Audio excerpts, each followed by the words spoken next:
Le condo, la copropriété divise, ça gagne en popularité depuis plusieurs années avec la densification du territoire. Il va y en avoir de plus en plus.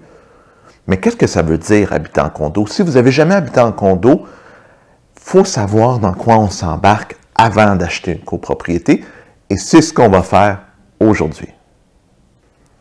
Donc, la vie en condo, c'est quoi? Il existe plusieurs types de condos, mais le condo principal qu'on voit, c'est le type appartement, soit dans une tour à logement, un immeuble de 8 logements. Mais il existe aussi des condos de maisons en rangée où la copropriété, c'est le terrain. Mais aujourd'hui, on va se concentrer beaucoup plus sur les condos appartements. Donc, qu'est-ce que c'est? Vous êtes propriétaire de votre appartement et d'une portion des espaces communs, corridor, stationnement, garage, piscine, etc.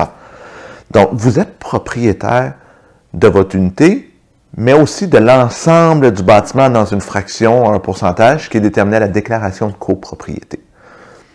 Il faut savoir que c'est pas pareil qu'avoir une maison. Un condo, oui, vous pouvez faire certains travaux à l'intérieur sans demander la permission. Vous pouvez peinturer, oui, mais dès que vous voulez parler de changer des planchers, toucher à de la plomberie, toucher à de l'électricité, vous devez obtenir l'approbation des copropriétaires, de l'Assemblée des copropriétaires, du syndicat de copropriété. Donc, vous n'êtes pas totalement libre de faire tout ce que vous voulez chez vous. Ça diffère d'une maison où vous dites, moi, je suis tanné, je fais mon toit, je change mes fenêtres, je fais ma cuisine. Affaire et ketchup, je fais ce que ça me tente, je suis chez moi. Mais dans ce cas-ci, en copropriété, vous devez demander des autorisations, donc c'est la plus grosse différence. Aussi, il faut penser qu'on vit avec des gens proches. Quand on est dans un bloc appartement, ben, on a des voisins ou dans un bloc à condo, on a un corridor, ah, le voisin, bonjour monsieur, bonjour madame, on se parle, on cohabite ensemble, donc il y a cette cohabitation-là qui est différente de quand on est propriétaire d'une maison. Donc, il faut aussi être à l'aise avec ce principe-là. Maintenant qu'on comprend le principe général du condo, mais qu'est-ce qui est important quand on achète une propriété?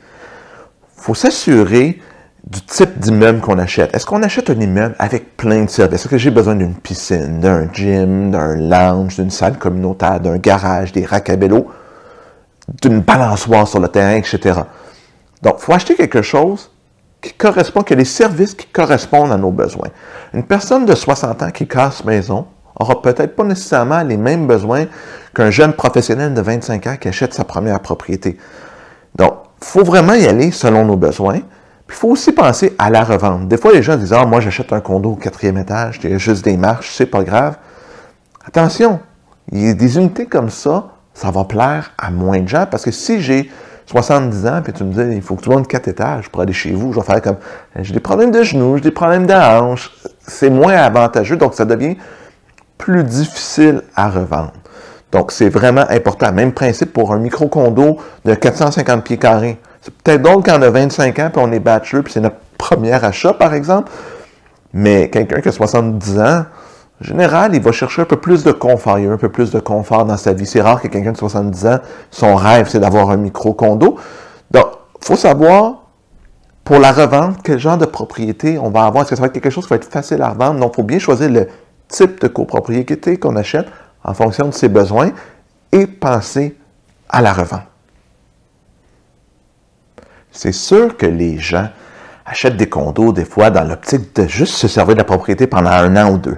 Puis honnêtement, ça c'est un problème, le temps de détention dans les condos, parce que ça prend plusieurs années, normalement, à récupérer tous les frais liés à l'achat et à la revente d'une propriété. C'est rare qu'on dit, j'achète aujourd'hui, puis dans 12 mois, je revends, je fais un profit et tout, à moins évidemment d'avoir une occasion d'affaires, un deal, là, mais généralement, pendant si on paye le juste prix, ça prend entre 3 et 5 ans à récupérer la valeur des frais liés à l'achat pour bien les amortir.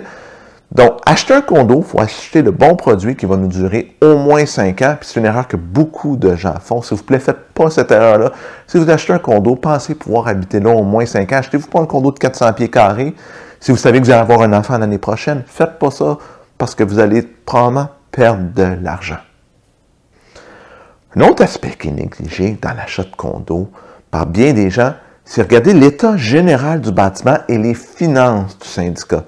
Il y a des lois au Québec qui exigent d'avoir ils appellent ça une étude actuarielle du fonds de prévoyance. Moi, j'appelle ça un carnet de santé, c'est-à-dire de prévoir les rénovations dans un horizon à moyen et long terme pour savoir combien d'argent on doit mettre de côté pour pouvoir faire face à ces obligations-là. Parce qu'il faut penser qu'un condo, un immeuble à condo, qui, par exemple, sans unité, s'il faut changer les portes patio, c'est beaucoup d'argent. Puis là, est-ce que tout le monde va avoir l'argent quand va venir le temps?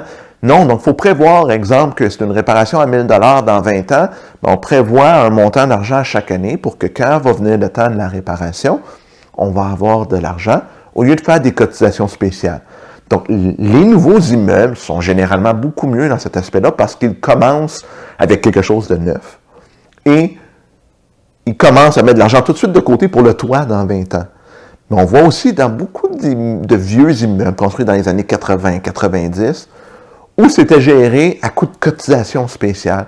Donc, surveillez ça si vous achetez ça, parce qu'il n'y a rien de pire que d'arriver dans une copropriété et de dire « Ah, il y a une facture de 4 000 $ cette année. Oh, une de 2 000 l'année d'après. » Ou qu'on dit « On coupe dans les services, on coupe dans l'entretien parce qu'on n'a pas le budget. » Donc, regardez vraiment les finances, le carnet de santé ou l'étude actuarielle du fonds de prévoyance et l'état de l'immeuble. Parce que des fois, il peut y avoir moins d'argent de côté, mais si l'immeuble vient d'être tout rénové, ça pèse dans la balance. Mais faites vraiment une étude générale de tout ça parce que c'est super important de ne pas acheter quelque chose qui va coûter des milliers de dollars que vous n'aviez pas prévu dans votre budget. En espérant que ces informations-là vous ont été utiles, que si vous pensez acheter un condo, bien là, au moins, vous avez des questions, des pistes de réflexion pour vous aider à prendre la bonne décision. Donc, si vous aimez ce contenu, faites-moi un pouce en l'air, c'est toujours apprécié, ça m'encourage à continuer à faire des vidéos informatives. Puis on se revoit la semaine prochaine, À bientôt tout le monde!